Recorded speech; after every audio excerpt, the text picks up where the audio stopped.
Saki Saiki, Tolipizu, Cheese. Cash.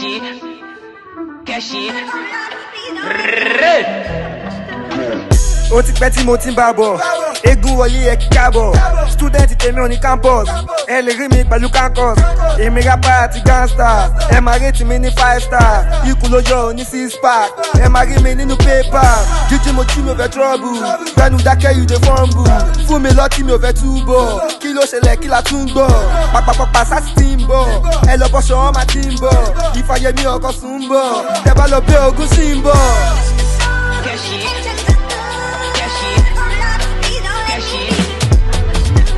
Àwọn rapper jantis, freestyle lásán, Emma Sansin, ọmọ Tetrain ló ti jásìn, àlòmọ́ yàtọ̀ sí ọtí Jameson. Àwọn wèrè tọ́lọ́ bẹ́ sí mi, kílá ni mi ṣe lè kọjú mi, erin lọmọ wọn ti ké sí mi, ìyálà yẹn lè tákù mi, èmi bad boy, bad influence, no dey whine me, who be full yeah, ọmọ gbọ́gà, ó fẹ́ máa fọ́ òun níṣekúṣe ọmọ fi máa ṣọ́ àwọn gángan tí pẹ̀lú gángan sùn tí bá bẹ̀rẹ̀ sí rap, máa fọ́ tó sùn, 4+4 ó di 440, ìkàlẹ̀ mi mo tún 440.